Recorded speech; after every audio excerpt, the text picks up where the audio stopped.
Good morning students, मैं देवेंद्र भावसार आपका physics tutor. आज हम एक नया चैप्टर शुरू करेंगे क्लास 11 के लिए। क्लास 11 के लिए आज हम पढ़ेंगे लॉज ऑफ मोशन। क्या पढ़ेंगे? Laws of motion. ठीक है, हिंदी में बोलते हैं गति के नियम।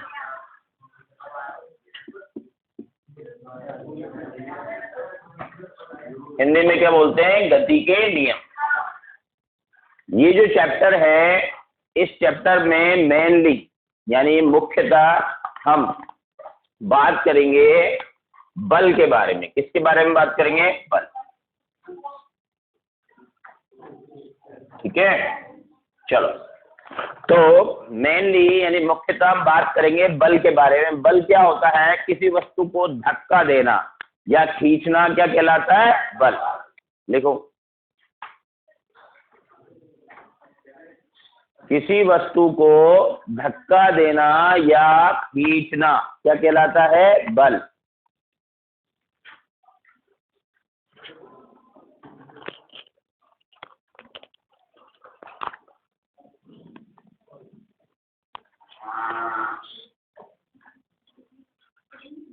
किसी वस्तु को धक्का देना या खींचना क्या कहलाता है? बल।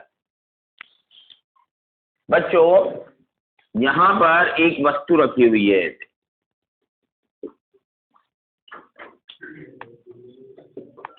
2 किलोग्राम की, और इस पर हमने 10 न्यूटन का बल लगाया। क्या लगाया? ये बिल्कुल स्मूथ यानी के चिकनी सतह है। कैसी सतह है? चिकनी। ठीक है, तो ये वस्तु गति करेगी कि नहीं करेगी? करेगी नहीं करेगी? करेगी। यानी कहने का मतलब ये हुआ बच्चों, ध्यान से सुनो, कि बल एक ऐसा कारक है जो स्थिर वस्तु को क्या कर सकता है? गतिशील। और गतिशील वस्तु को क्या कर सकता है? जैसे यहां पर एक ग्राउंड है, उस ग्राउंड में एक फुटबॉल मैंने बनाई।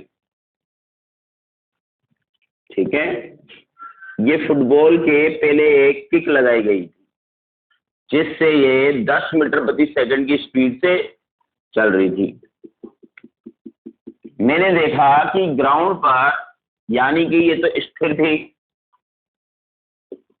स्थिर वस्तु पर बल लगाया तो गतिशील हो गई, और ये पहले से ही गतिशील थी।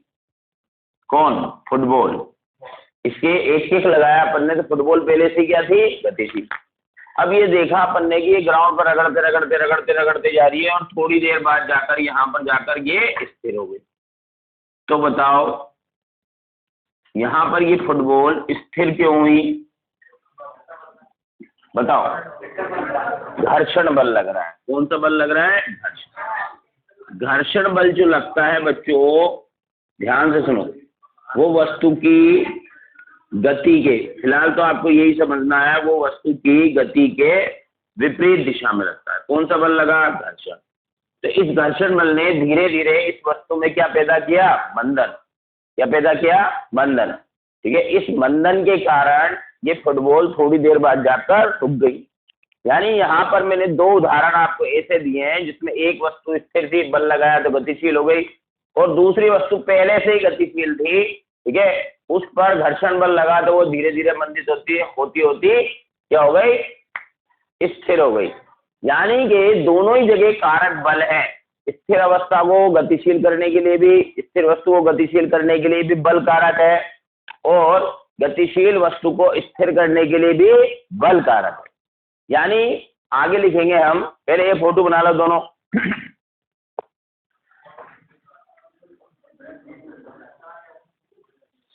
इधर आ जाओ, यहाँ आ जाओ, इस कोने में आ जाओ, यहाँ से दिख जाओ।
हो गया। लिखो एक लाइन नीचे। अर्थात असंतुलित बल, अर्थात असंतुलित बल वह कारक है,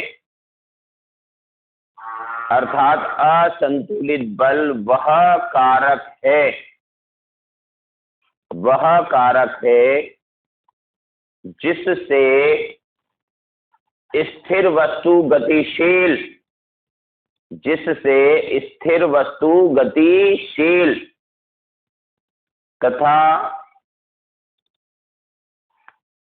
तथा गतिशील वस्तु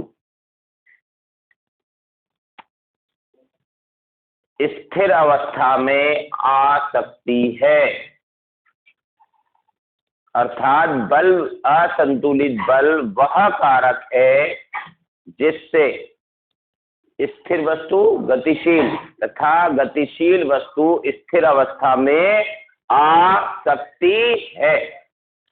देखो यहां पर मैंने बल की जगह असंतुलित बल बोला। क्या बोला? असंतुलित बल। इसका अर्थ भी समझना जरूरी है। ये 2 किलोग्राम की वस्तु थी, ये 2 किलोग्राम तो मैंने यहाँ ऊपर लिख दिया। 10 न्यूटन का बल लगाया, चिकनी सतह पर रखी हुई थी, तो ये वस्तु गतिशील हो गई। अगर मैं 10 न्यूटन का ही बल इधर लगा देता तो ये संतुलित बल हो गया। कौन सा बल हो गया? संतुलित। संतुलित बल हो गया मतलब कुल बल कितना हो गया? 0। तो क्या ये वस्तु गतिशील हो जाती? इसलिए बात यह है बच्चों कि बल कैसा होना चाहिए? असंतुलित बल।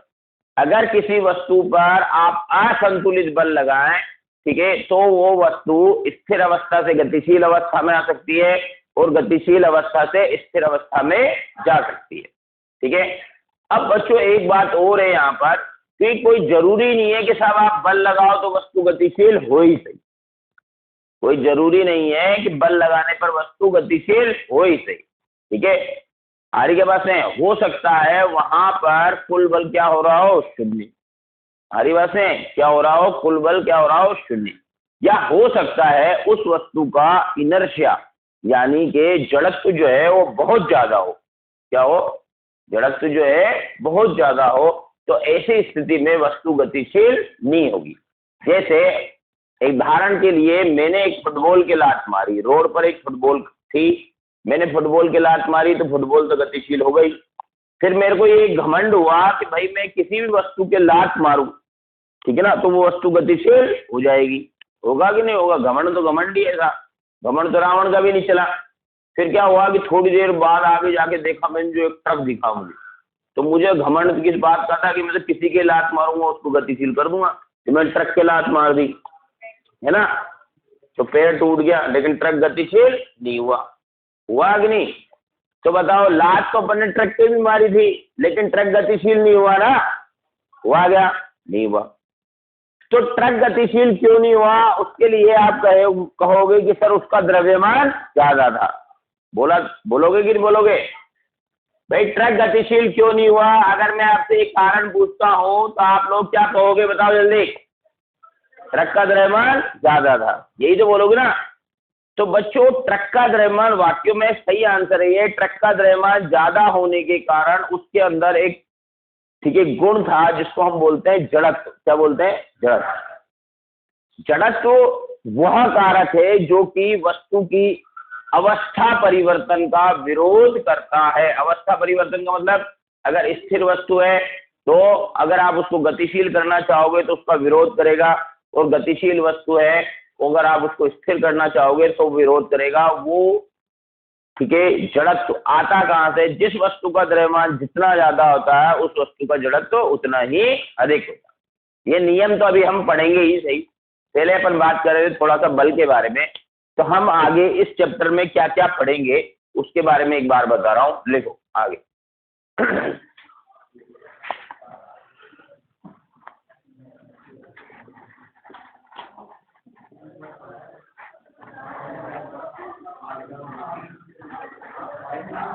अरे आवाज नहीं, ठीक है। हम पढ़ेंगे, ठीक है, बल के बारे में। तो बच्चों यहाँ पर ये बल लिखा मैंने, बहुत सारे बल हम यहाँ पर पढ़ेंगे। जैसे सबसे पहले अपन बात करें अभिलंब बल की। किसकी? अभिलंब बल। इंग्लिश में इसको बोलेंगे नॉर्मल फोर्स। क्या बोलेंगे? सेकंड हम पढ़ेंगे संपर्क बल। कौन सा पढ़ेंगे? संपर्क। इंग्लिश में बोलते हैं कॉन्टैक्ट फोर्स। क्या बोलते हैं? ठीक है। ये अभिलंब बल जो होता है ये भी कॉन्टैक्ट फोर्स ही होता है। अभिलंब बल जो होता है वो भी क्या होता है? कॉन्टैक्ट फोर्स ही होता है। तो कॉन्टैक्ट फोर्स यानी कि संपर्क बल अगर तल के अभिलंबवत लगे, यानी कैसे लगे? लंबवत लगे, तो उस बल को हम क्या बोल देते हैं? फिर अभिलंब बल।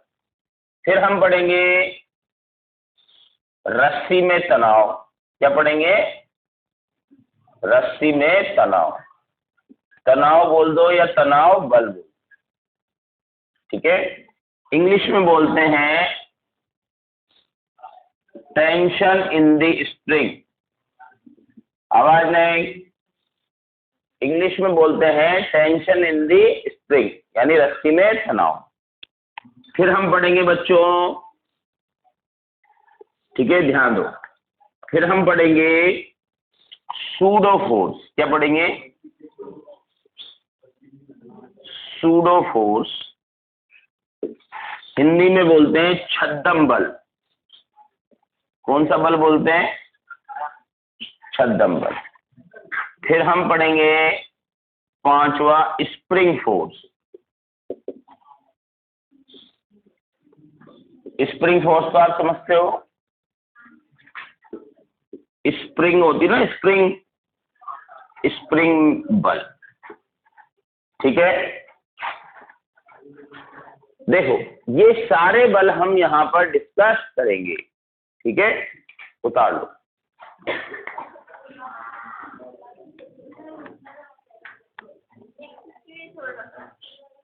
ये छोड़ नहीं रखा, वो बन गया जाता।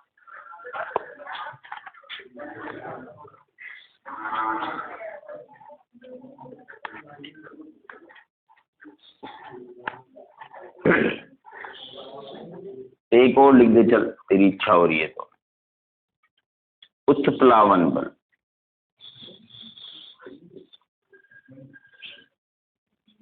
वन बल,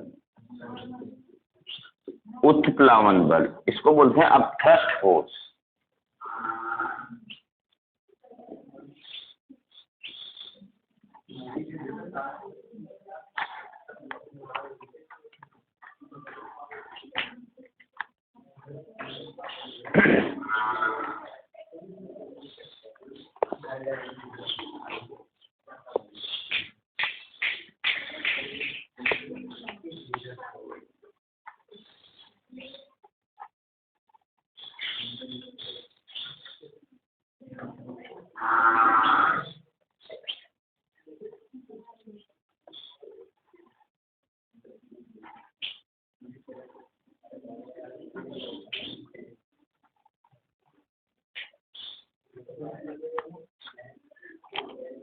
इस पूरे चैप्टर में हम बलों के बारे में पढ़ते हैं। किसके बारे में पढ़ते हैं? बलों के बारे में।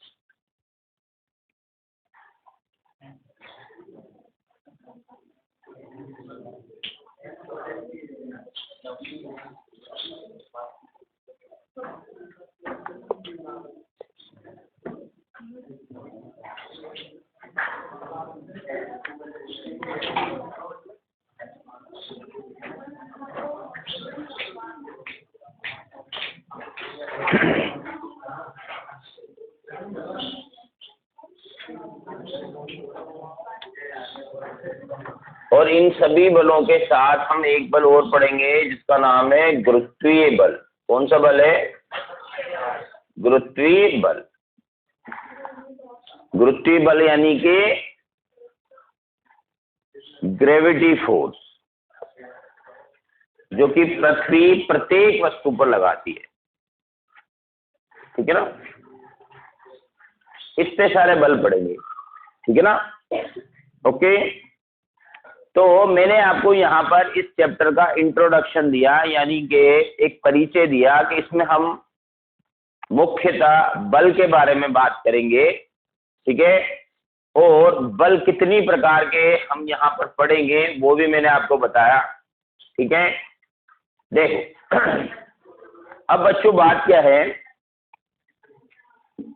हम उससे पहले कि ये बल जो है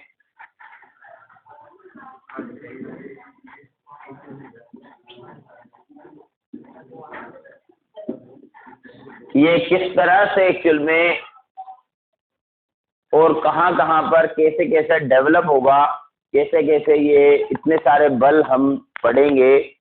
ठीक है, तो ये बल आए कहाँ से, या एक्चुअल में कहने का मतलब ये कि इन बलों के बारे में हम जानेंगे कैसे, इसके लिए हमें न्यूटन की गति के 3 नियम पढ़ना जरूरी। ठीक है, पहला नियम जो होता है वो किसका नियम होता है? जड़त्व का। ठीक है, तो हेडिंग डालो जड़त्व का नियम।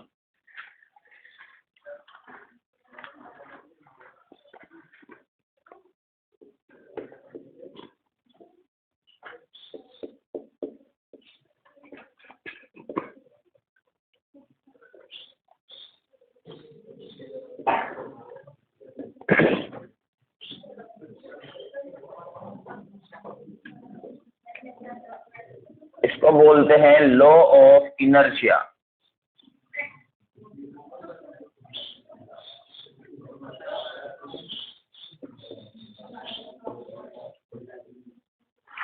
इसको क्या बोलते हैं? Law of inertia.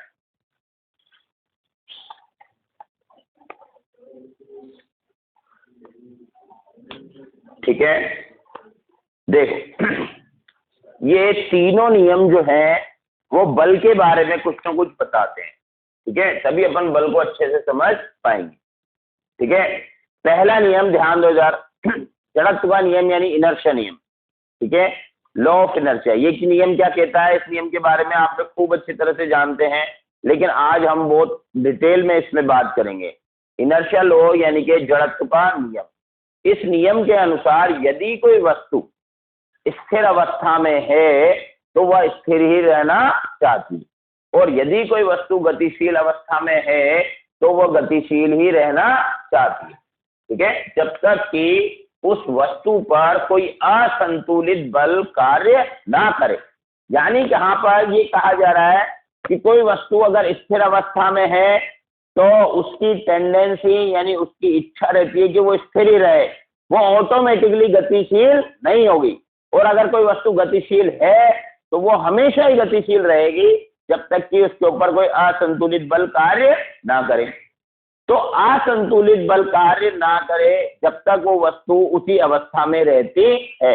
इसका मतलब यहाँ पर पहला नियम जो है वो हमको ये बताता है कि असंतुलित बल एक ऐसा कारक है जो किसी वस्तु को स्थिर अवस्था से गतिशील अवस्था में ला सकता है, और गतिशील अवस्था को से स्थिर अवस्था में ला सकता है। लेके आए ये कोई गारंटी नहीं है। क्यों नहीं है? क्योंकि मैंने लात तो ट्रक के भी तो मारी थी अभी, ट्रक तो गतिशील नहीं हुआ। लेकिन अपन ये बात जानते हैं कि फुटबॉल के लात मारेंगे तो वो गतिशील हो जाएगी। यानी कहने का अर्थ ये हुआ बच्चों कि असंतुलित बल एक ऐसा कारक है जो कि किसी भी वस्तु की अवस्था को परिवर्तन कर सकता है। अवस्था का मतलब समझ गए?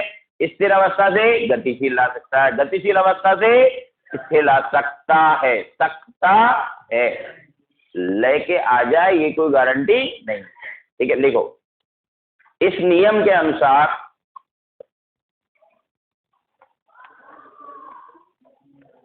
इस नियम के अनुसार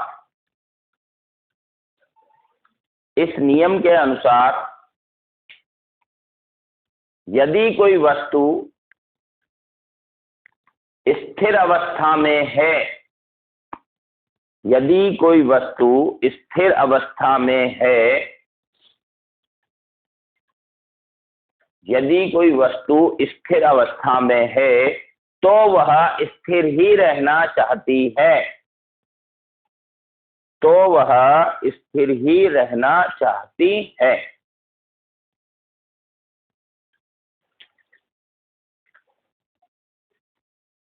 और यदि कोई वस्तु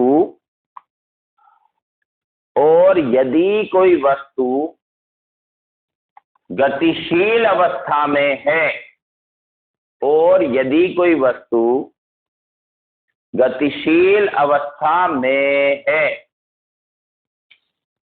तो वह गतिशील ही रहना चाहती है, तो वह गतिशील ही रहना चाहती है, जब तक कि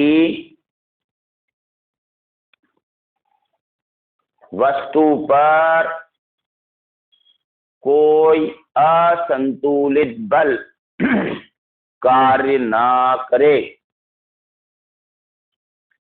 असंतुलित बल कार्य ना करे।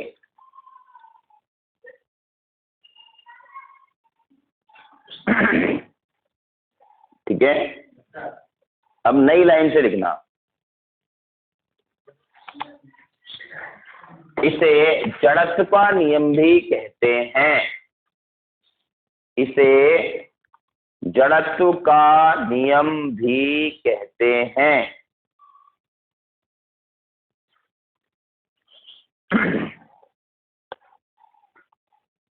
तो बच्चों आप अच्छी तरह से जानते हैं कि ये पहला नियम जड़त्व का नियम होता है, जानते हो ना। लेकिन मैं आपसे पूछूं कि जड़त्व क्या होता है, तो आपको बहुत कम लोगों को पता है, ये बात मैं जानता हूं, ठीक है ना। तो बच्चों आज हम थोड़ा सा जड़त्व के बारे में बात करते हैं। देखो मैंने एक उदाहरण अभी आपको दिया भी था कि फुटबॉल के लात मारी तो फुटबॉल गतिशील हो गई, ट्रक के लात मारी तो ट्रक गतिशील नहीं हुआ। इसका क्या अर्थ हुआ?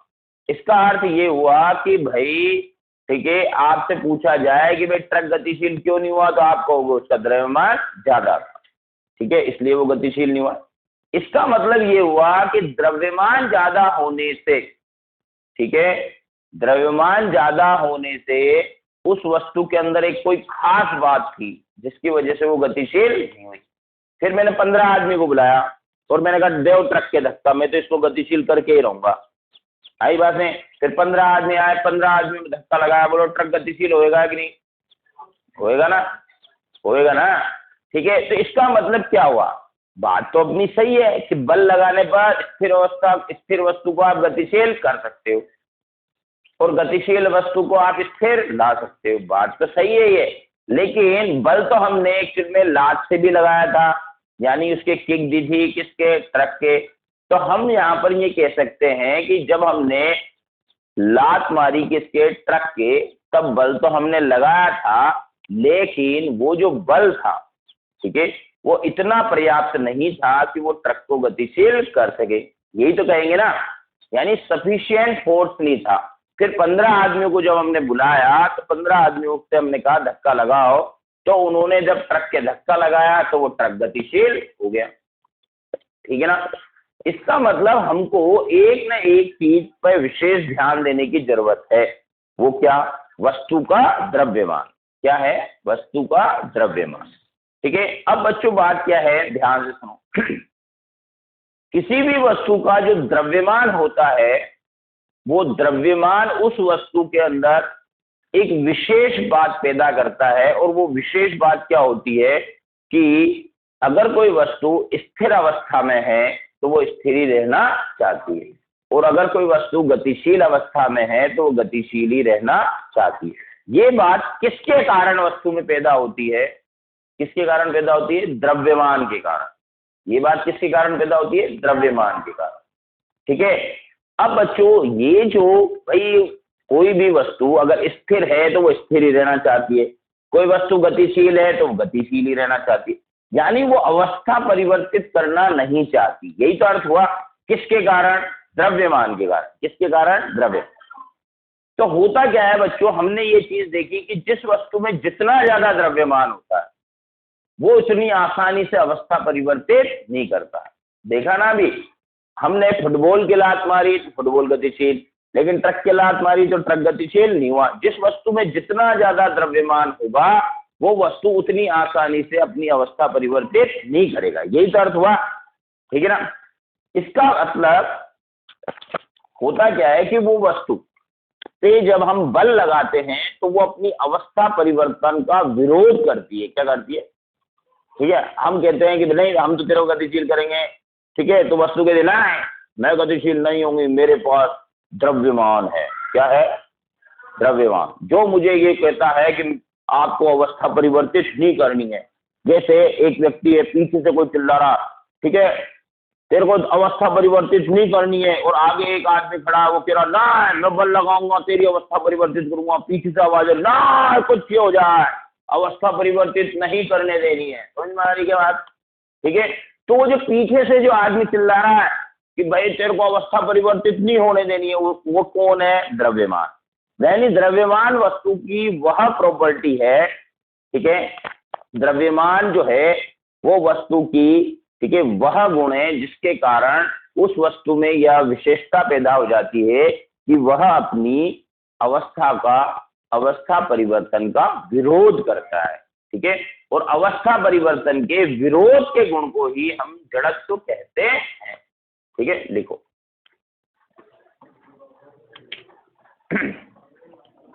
जड़त्व के बारे में लिखेंगे। लिखो, अवस्था परिवर्तन के विरोध के गुण को जड़त्व कहते हैं। अवस्था परिवर्तन के विरोध के गुण को जड़त्व कहते हैं। अवस्था परिवर्तन के विरोध के गुण को जड़त्व कहते हैं। ठीक है, जड़त्व कहते हैं किसी वस्तु में जितना अधिक द्रव्यमान होता है, किसी वस्तु में जितना अधिक द्रव्यमान होता है उस वस्तु का जड़त्व, उस वस्तु का जड़त्व उतना ही अधिक होता है। उस वस्तु का जड़त्व उतना ही अधिक होता है, यानी कि जड़त्व डायरेक्टली प्रोपोर्शनल होता है बच्चों द्रव्यमान। जितना ज्यादा द्रव्यमान उस वस्तु की अवस्था को परिवर्तित करने में उतना ही जोर हमको आएगा, क्योंकि पीछे उस वस्तु के जो खड़ा है या उसको जो बार बार मोटिवेट कर रहा ना कुछ से हो जाए, अवस्था परिवर्तित नहीं होने देनी, तो ये द्रव्यमान के ऊपर निर्भर करता है। अब ये पीछे वाला है द्रव्यमान जितने ज्यादा जोर लगाएगा उतने की जोर हमको अवस्था परिवर्तित करने में आएगा। क्योंकि लात तो हमने ट्रक के मारी थी, ट्रक गतिशील नहीं हुआ, तो हमको पता पड़ गया भैया इसके का जड़त्व ज्यादा है, तो हमने 15 आदमी को बुलाया। ठीक है, फिर 15 आदमी ने जोर लगाया तब ट्रक गतिशील हुआ। आई जब में यानी कहने का मतलब ये कि द्रव्यमान ज्यादा होने पर अवस्था परिवर्तन के विरोध का गुण ज्यादा होगा, और ऐसी स्थिति में हमको एक में ज्यादा जोर लगाना पड़ेगा। यानी हम यूं कह सकते हैं कि किसी वस्तु को गतिशील करने के लिए, ठीक है, हमको एक असंतुलित बल लगाना पड़ता है, और वो असंतुलित बल जो है वो इतना पर्याप्त होना चाहिए जो कि जड़त्व का जो प्रॉपर्टी है, जो जड़त्व का जो गुण होता है, ठीक है, उसको ओवरकम कर जाए, यानी उससे ज्यादा होना चाहिए, उसके विरोध के गुण को दबा दे, इतना बल होना चाहिए, तब जाकर वो वस्तु गतिशील होती है। अब हम लिखते हैं नेक्स्ट, आगे लिखो, जड़त्व के प्रकार। कितने प्रकार होते हैं? बोलो, कितनी प्रकार का जड़त्व होता है? नहीं पते ना? होता है जड़त्व तो, पहला होता है स्थिर अवस्था का जड़त्व, दूसरा होता है गतिशील अवस्था, अरे हवा नहीं, का जड़त्व, और तीसरा होता है दिशा का जड़त्व।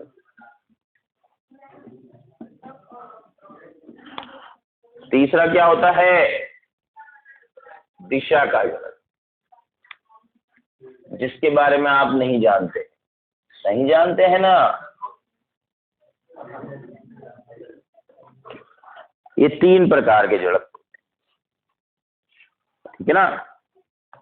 पहला होता है स्थिर अवस्था का जड़त्व, दूसरा होता है गतिशील अवस्था का जड़त्व,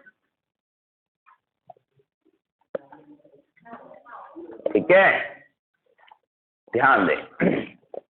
पहला होता है स्थिर अवस्था का जड़त्व। इसके आपने बहुत सारे उदाहरण सुन रखे, ये बड़ी सिंपल सी बात है, ठीक है। अगर मैं आपको कहूंगा तो आपको याद भी आ जाएगी, लेकिन एकदम से याद नहीं आएगी, एक आध उदाहरण में बोलते ही तुम्हें याद आ जाएगी, है ना। जैसे स्थिर अवस्था के जड़त्व के बारे में बोले कि एक बस स्थिर अवस्था में खड़ी है कि नहीं, उसमें बहुत सारे यात्री बैठे हुए हैं, ठीक है ना, आप भी बैठे हुए हो मान लो। अब बस जो है वो अचानक चल पड़ती है। क्या होती है? बस अचानक चल पड़ती है, तो आपको पीछे की ओर धक्का लगता है। क्यों लगता है भाई, बताओ। देखो, ये मैंने बस बनाई, ये बस में एक सीट लगा दी मैंने, ठीक है, ध्यान दे यार। नहीं, बस में सीटें तो बहुत है, लेकिन अपना तो एक से काम चल जाएगा। बस में सीटें तो बहुत सारी होती हैं, लेकिन हमारे को जो समझाना है उससे काम हो जाएगा। देखो ध्यान दो, तो बस में एक सीट है, एक या बहुत सारी सीटें हैं, केवल हम इस वाली सीट पर फोकस कर रहे हैं। इस पर क्या है बच्चों, कि 2 टांग और 2 हाथ वाला व्यक्ति बैठा हुआ, ठीक है। इस व्यक्ति का नाम राम बाबू है। क्या नाम है? राम बाबू। ध्यान दो जरा, राइट, इस व्यक्ति का नाम राम बाबू है। अब बस जैसे ही अचानक चलती है, ध्यान दो, जैसे बस चलेगी तो उसकी कोई चाल हो जाएगी। तो जैसे बस चलना स्टार्ट होगी, सबसे पहले टायर गतिशील होंगे कि नहीं? बिना टायर के बस चल देगी क्या? सबसे पहले तो टायर चलेंगे, फिर टायर चलने के बाद ये बस की जो बॉडी है वो गतिशील होगी। अब बस की बॉडी से ये सीट फिक्स है, तो ये गतिशील हो गई, हुई कि नहीं? ठीक है। लेकिन इस राम बाबू की गर्दन से लेके ऊपर तक का भाग जो है, ठीक है, वो बस की सीट के टच में नहीं है। देखो आप, है क्या दिख रहा है? नहीं है। तो ये जो सीट थी वो केवल यहीं तक है, ये यहां तक। तो ये वाला भाग जो है वो, ठीक है, सीट के टच में नहीं है। आई बात है? तो हुआ क्या बच्चों, सबसे पहले टायर गतिशील, बस की बॉडी गतिशील, बस की बॉडी के साथ कौन जुड़ा हुआ है? सीट जुड़े हुए, तो सीट भी गतिशील हो गई।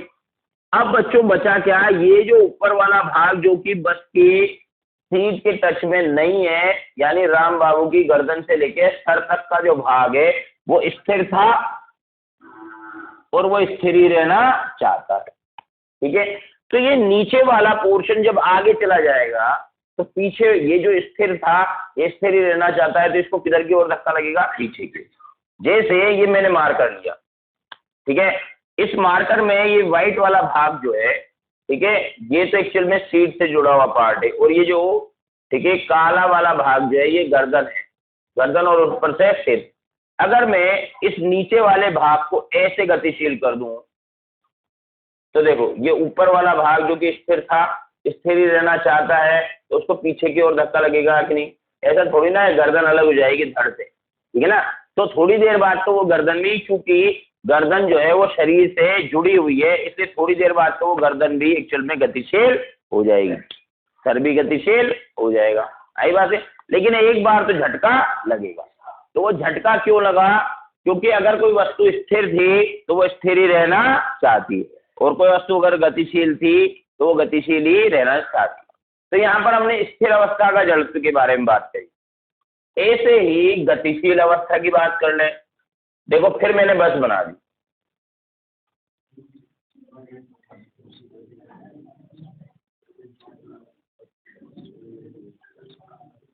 ये वही एक सीट हो गई और ये वही राम बाबू ऐसे।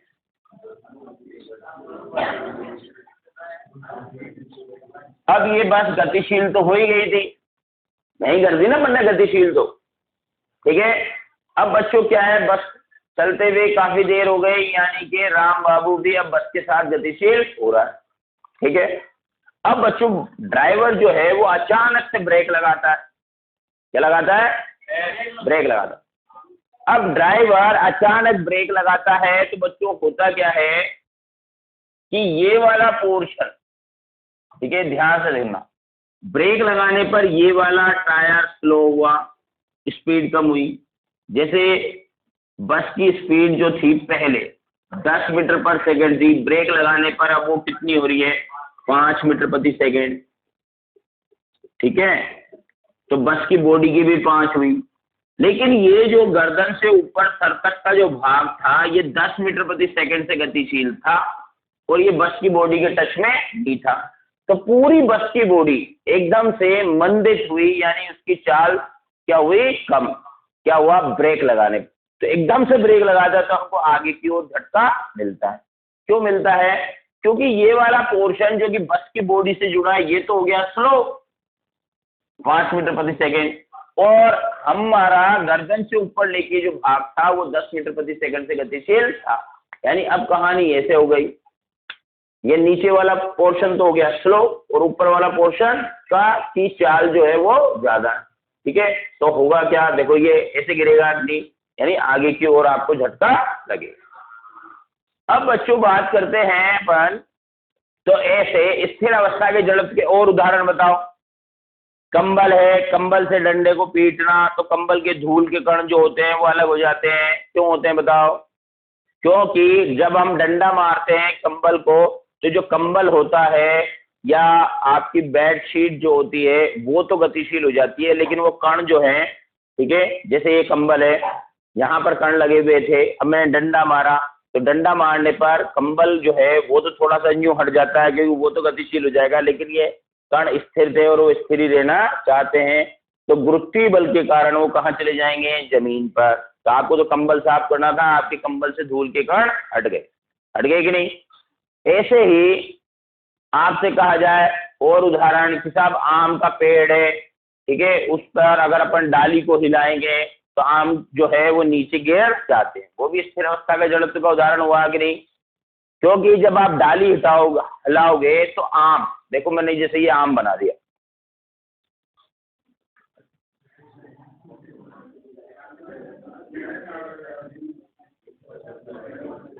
ये रहा साहब आम।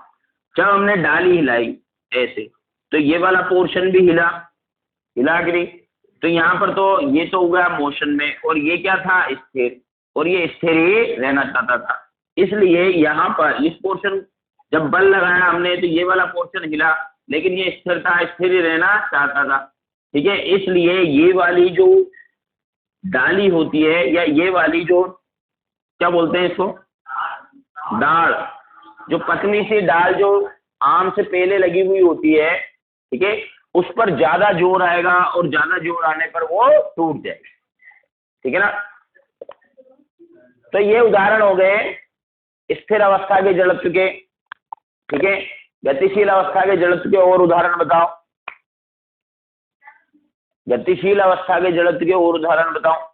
एक ट्रेन है, ट्रेन के अंदर जो आपको एक्चुअल में कचौरी पकौड़ी समोसा जो बेचने वाला होता है उसके हाथ में एक, ठीक है, थाल टाइप होता है, और वो यूं रखकर, ठीक है, चलती हुई ट्रेन में चढ़ जाता है और चलती हुई ट्रेन से उतर जाता है। उतरता है कि नहीं? चलती हुई ट्रेन में, आवाज नहीं, चलती हुई ट्रेन में वो समोसे कचौरी बेचने वाला चढ़ जाता है और चलती हुई ट्रेन में उतर जाता है।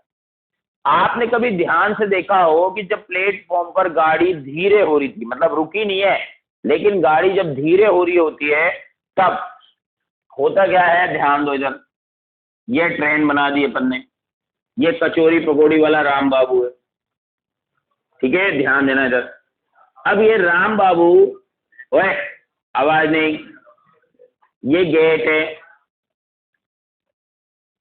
ऐसे इस गेट से राम बाबू कूदता है चलती हुई ट्रेन में, ठीक है, ट्रेन चल रही है, हाँ, नहीं नहीं नहीं, गिरता तो नहीं है वो, उसको तो मालूम है गिरना नहीं है उसको, वो गिरता थोड़ी है। चलती हुई ट्रेन में जब वो कूदता है, ध्यान दे रहे, तो आपने देखा होगा कि वो राम बाबू जो होता है वो ट्रेन की दिशा में थोड़ा सा आगे चलेगा फिर रुकेगा, ट्रेन की दिशा में थोड़ा सा आगे चलेगा फिर रुकेगा। ऐसा इसलिए करता है क्योंकि देखो, मान लो नहीं करे, ठीक है, तो होता क्या है बच्चों, जब वो ट्रेन से उतरता है तो जो स्पीड ट्रेन की थी वही चाल इसकी भी थी, आई बात है। तो जैसे ही वो प्लेटफॉर्म पर कूदता है तो कूदने पर प्लेटफॉर्म क्या है, स्थिर, तो इसकी जो है टांगे भी क्या हो जाएंगे, स्थिर, लेकिन ऊपर वाला भाग, ये हाथ भी है भैया इसके, ये ऊपर वाला भाग क्या था, गतिशील, और नीचे वाला भाग हो गया स्थिर, हुआ कि नहीं। तो ये जो राम बाबू है, ये राम बाबू इस तरह से मुंह के बल गिरना कहेंगे जिसको, मुंह के बल गिर जाएगा अगर ये अपनी टांगों को स्थिर ही रखता है, तो समझ में आई बात, ऐसे मुंह के बल गिर जाएगा। इसलिए एक समोसा कचौरी पकौड़ी बेचने वाला चलती हुई ट्रेन से जब कूदता है तो वो थोड़ा सा ट्रेन की दिशा के अंदर आगे की तरफ भागता है, ठीक है, ताकि उसकी पूरी बॉडी मोशन में रहे। यानी फिर उसके बाद तो मैं आपसे कहूं कि आप भागें, तेज भागो, फिर उसके बाद मैं कहूं अब स्थिर हो जाओ, ठीक है, तो आप रुक नहीं सकते क्या, रुक सकते हो। तो पहले वो प्लेटफॉर्म पे भागता है जिससे उसकी पूरी बॉडी मोशन में रहती है, अगर उसके पैर स्थिर हो जाए और ऊपर वाला पोर्शन एक्चुअल में गतिशील होगा तो वो मुंह के बल गिर जाएगा, तो थोड़ी देर बाद तो वो बैलेंस बना लेता है और रुक जाता है। आगे बात में, दिशा का जड़त्व के बारे में आप कुछ नहीं जानते, ठीक है ना, दिशा का जड़त्व जो होता है उसके बारे में आप कुछ नहीं जानते, लेकिन एक छोटी सी बात जरूर जानते हैं कि अगर मैं आपसे कहूं कि आप एक्चुअल में एक रस्सी लें, क्या लें, आप एक रस्सी लें और रस्सी से पत्थर को बांधकर घुमाएं, ठीक है, तो घुमाना आप सब जानते हैं, जानते हैं कि नहीं, रस्सी से पत्थर बांधकर सभी बच्चों ने घुमाया है, रस्सी से पत्थर बांधकर सभी ने घुमाया है। अब बच्चों क्या है, अगर हम, ठीक है बच्चों ध्यान दो, रस्सी से पत्थर बांधकर हमने घुमाया है, अगर मान लो बाई चांस रस्सी टूट जाती है तो पत्थर किधर जाता है, बोलो, अरे रस्सी टूट गई, घुमाते घुमाते ऐसे घुमा रहे थे, यूं घुमा रहे थे, घुमाते घुमाते रस्सी टूट गई, और वो पत्थर किधर जाता है,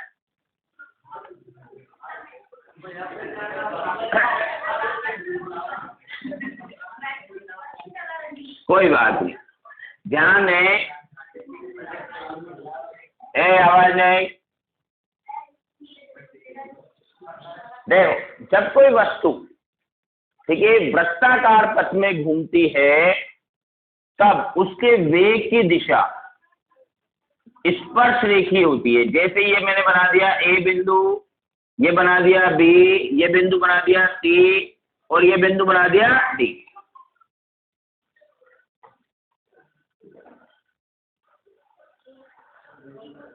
अगर हम किसी वस्तु को वृत्ताकार पथ पर घुमा रहे हैं, ध्यान से सुनो, अगर हम किसी वस्तु को वृत्ताकार पथ पर वो वस्तु घूम रही है तो वृत्ताकार पथ का मतलब जैसे यहां से स्टार्ट हुई तो यूं गई, ए से गई बी, बी से गई सी, सी से गई डी, डी से वापस ए आ गई, ऐसे घूम रही है, ठीक है ना। तो जब वो बिंदु ए पर होगी तब उसका वेग स्पर्श रेखी वेग होगा। कैसा होगा?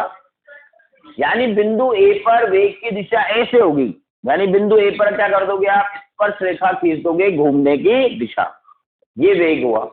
बिंदु बी पर जब वस्तु होगी तब उसका वेग जो होगा स्पर्श रेखा खींचने पर प्राप्त होगा, यानी ये बिंदु बी पर वेग की दिशा हुई। बिंदु सी पर वेग की दिशा बीसी हुई ऐसे, और बिंदु डी पर वेग की दिशा ऐसे हुई। सारी बातें ठीक है कि सर मान लो बीच में यहाँ कोई बिंदु हो स्मॉल है, बिल्कुल होगा, क्यों नहीं होगा। तो यहाँ ऐसे होगी कि सर यहाँ हो तो ऐसे होगी, कि सर यहाँ हो तो ऐसे होगी, कि सर यहाँ हो तो ऐसे होगी, ठीक है। हर जगह जब कोई वस्तु वृत्ताकार पथ पर घूमती है तो वृत्ताकार पथ के प्रत्येक बिंदु पर, ठीक है, खींची गई स्पर्श रेखा किधर घूमने की दिशा में, उस बिंदु पर उसके वेग की दिशा को बताती है। अब बच्चों बात क्या है, ध्यान से कि ये रस्सी से हम पत्थर बांधकर घुमा रहे हैं। मान लो यहां पर रस्सी टूट गई, यानी रस्सी में तनाव बल क्या हो जाएगा बच्चों? जीरो। रस्सी टूटने का मतलब तनाव बल क्या हो जाएगा? जीरो, क्योंकि ये तनाव बल, रस्सी में तनाव बल सब पड़ेंगे, पर मैं तो ऐसे ही बोल रहा हूं। तो ये रस्सी टूट गई, अब रस्सी टूट गई तो आपका पत्थर कौन सी दिशा में जाएगा? इस वाली दिशा। कौन सी वाली दिशा में जाएगा? बीए वाली। जाएगा कि नहीं? अगर मान लो रस्सी इस जगह टूट जाए यहां, तो आपका वस्तु यानी पत्थर जो है वो इस वाली दिशा में जाएगा कि नहीं? अगर वस्तु यहां टूट जाए तो आपका जो पत्थर है वो इस वाली दिशा में जाएगा कि नहीं? जाएगा, ठीक है ना। ध्यान से सुनो आप। तो दिशा का जड़त्व का क्या अर्थ है? देखो यहां पर होता क्या है बच्चों, जब भी कोई वस्तु वृत्ताकार पथ पर गति करती है, अब ध्यान सुनो, जब भी कोई वस्तु वृत्ताकार पथ पर गति करती है तो उस वृत्ताकार पथ पर जब वो गति करती है तो हमेशा वृत्ताकार पथ के केंद्र की ओर, किधर? ये रहा सेंटर, देखो वृत्ताकार पथ के केंद्र की ओर वस्तु पर एक बल लगता है जिसे हम, ठीक है, अपकेंद्री बल कहते हैं। क्या बोलते हैं? अपकेंद्री बल कहते हैं। इस अपकेंद्री बल की दिशा हमेशा वृत्ताकार पथ के केंद्र की ओर होती है, और ये अपकेंद्री बल ही इसकी बार बार दिशा को चेंज कर रहा था, यानी ये असंतुलित बल है, क्योंकि ये तो इसकी दिशा तो ये रही, और थोड़ी देर बाद नहीं हो गई, थोड़ी देर बाद नहीं हो गई, तो कौन कर रहा है ये चेंज? अपकेंद्री बल कर रहा है, जो हमेशा किधर लगेगा? वृत्ताकार पथ के केंद्र की, ठीक है। ये जो अपकेंद्री बल होता है ये इसकी बार बार दिशा चेंज कर रहा था। वो अपकेंद्री बल आ कहां से रहा था? रस्सी में तनाव पैदा हो रहा था। क्या पैदा हो रहा था?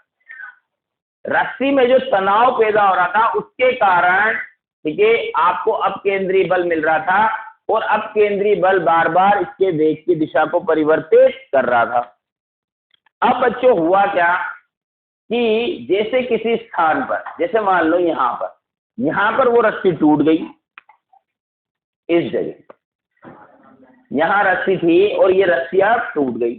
रस्सी टूटने का मतलब हुआ कि इस तरह से एक छोटा सा टुकड़ा इसके साथ जुड़ा हुआ रहा, पत्थर के साथ। तो यहां पर अब टेंशन क्या हो गई? जीरो, यानी अपकेंद्री बल एफसी क्या हो गया? जीरो। अब अपकेंद्री बल यानी एफसी जीरो हो गया, तो अब इसके वेग की दिशा चेंज नहीं होगी और आपका पत्थर इस दिशा में चला जाएगा, यानी पहले जो दिशा थी उसी दिशा के अंदर चला जाएगा। आई बात है? क्यों? यहां पर ये दिशा का जड़त्व क्यों बताता है? क्योंकि इस जगह पर इसके वेग की दिशा ये है, तो ये इसी दिशा में रहना चाहता है। जब तक कि आप असंतुलित बल नहीं लगाए, रस्सी तो टूट ही गई, अब असंतुलित बल लगाएगा कौन? ये तो इधर ही जाएगा, जाएगा कि नहीं? रस्सी नहीं टूटती है तो असंतुलित बल लगता है, बार बार इसके वेग की दिशा चेंज होती है। तो ये हो गया दिशा के जड़त्व का उदाहरण। आगे बात सुने, ये तीनों फोटो बनाने की क्या जरूरत है ना। चलो आगे बढ़ते हैं हम।